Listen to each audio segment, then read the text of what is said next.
ये कॉन्फ्रेंस लगातार पहले से हमारे द्वारा उठाए जा रहे हृदय रोगियों के स्वास्थ्य के मौलिक अधिकार की लड़ाई है। और उसी लड़ाई में ये जिस बिल्डिंग में हम कभी खड़े हैं, इस बिल्डिंग में प्रधानमंत्री मोदी जी द्वारा ये नया भवन बनवाया गया था ताकि यहाँ के आसपास के गरीब मरीजों को स्वास्थ्य के मौलिक अधिकार, खास करके जो वो हृदय या अन्य सुपर स्पेशलिस्ट इलाज के लिए अस्पतालों में, निजी अस्पतालों में भटकते हैं और जो पैसे नहीं रहने के अभाव में जिनकी जानें जाती हैं। लेकिन दुख की बात यह है कि इस बिल्डिंग के बनने के बाद भी जो दुनिया में आज अगर आप कहेंगे कि हृदय रोग जो है सब व्यक्ति के मौत की सबसे प्रमुख कारण है, नंबर 1 किलर है और भारत में भी है। और आज आप देख रहे हैं कि पूरे भारत के अंदर युवाओं की मृत्यु हो रही है।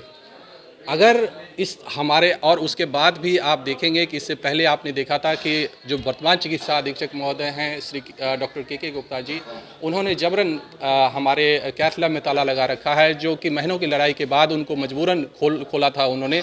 उसी तरह इन्होंने हमारे हृदय विभाग के 41 बेड पर डिजिटल लॉक लगाया हुआ है, HMS सिस्टम है, जिससे कि ये बेड होते हुए भी दिखता नहीं है। मरीज आते हैं और वापस लौट जाते हैं। इस तरह से अगर आप देखेंगे कि पिछले 9 महीने में कम से कम 12,000 से ज़्यादा मरीजों को हम लोगों ने बेड रहते हुए एडमिशन नहीं कर पाए। खाली बेड और मरीज को नहीं मिल रहा बेड, और उस मरीज का होता क्या है जो जिनको बेड नहीं मिलता, या तो वो निजी अस्पतालों में जाते हैं या वो रास्ते में उनकी मृत्यु हो जाती है। उसमें से कई ऐसे मरीज होते हैं जिनकी की शर्तिया तौर पे जान बचाई जा सकती है। ऐसे ही एक मरीज थे जिनके बारे में आज हमने पत्र भी दिया है, जिनका कंप्लेन लेटर हमने आपको दिया है कि जिसमें उन्होंने जिनका मृत्यु सर्टिफिकेट भी दिया है कि उनकी वो यहाँ भर्ती थे, उनको हृदय संबंधी बीमारी थी, ऐसी बीमारी थी जिसको कंप्लीट हार्ट ब्लॉक कहते हैं, जिसको कि मशीन लगाकर कंप्लीट तौर पर क्योर किया जा सकता है। वैसे मरीज बिना इलाज के बेड खाली रहते हुए, बेड खाली ना दिखने की वजह से, जिसके सिर्फ और सिर्फ एक जिम्मेदार व्यक्ति हैं, वो हैं चिकित्सा अधीक्षक श्री डॉक्टर के गुप्ता जी।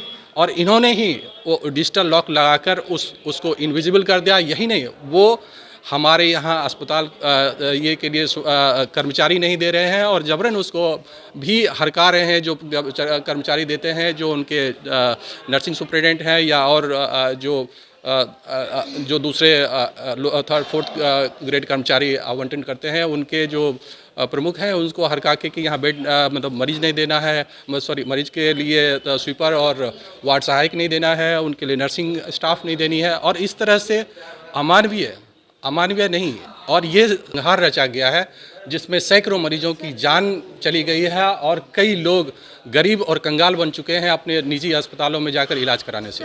क्या कारण है कि बेड खाली होते हुए भी वो बेड अलाउ नहीं कर रहे हैं? इसमें यही है कि ये बेड वो अपने विभाग में लेना चाहते हैं, लेकिन सवाल ये है कि मेडिसिन विभाग को आज कितने बेड की आवश्यकता है? मेडिसिन विभाग में जाते कौन है? मेडिसिन विभाग से सारी सुपर स्पेशलिटी विभाग डेवलप हो गई है।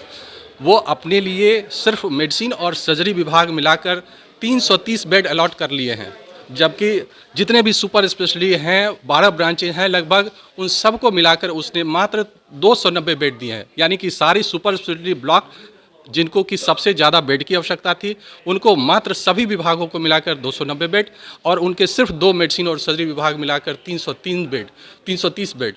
किसी तरह से भी आप उसको जस्टिफाई नहीं कर सकते हैं। और ये उनके, और पहले से ही उनके ऊपर भ्रष्टाचार के आरोप नहीं हैं, सिद्ध भ्रष्टाचारी हैं वो। उनको ब्लड बैंक में भ्रष्टाचार की वजह से पहले भी चिकित्सा अधीक्षक पद से हटाया गया है। मुझे नहीं मालूम कि कुलपति महोदय को क्यों इनसे इतना प्रेम है और क्यों इन पर कोई कार्रवाई नहीं कर रहे हैं। जो आदमी हृदय रोगियों के लार्ज मतलब बड़ी संख्या में नरसंहार में शामिल हैं और उसकी साजिश रचे हुए हैं, और उसको उनसे इतने लोग, ये तो घोर अमानवीयता है। और इसके लिए हम लोग हमेशा प्रयासरत रहे हैं कि इसके विरुद्ध संघर्ष करेंगे। अगर कुलपति महोदय उनको तुरंत प्रभाव से नहीं हटाते हैं और उन पर उचित धाराओं में उनको गिरफ्तार कर जेल नहीं भेजे जाते हैं, उन पर उचित कार्रवाई नहीं होती है, तो हम लोग ज़मीनी संघर्ष भी करेंगे इसके लिए।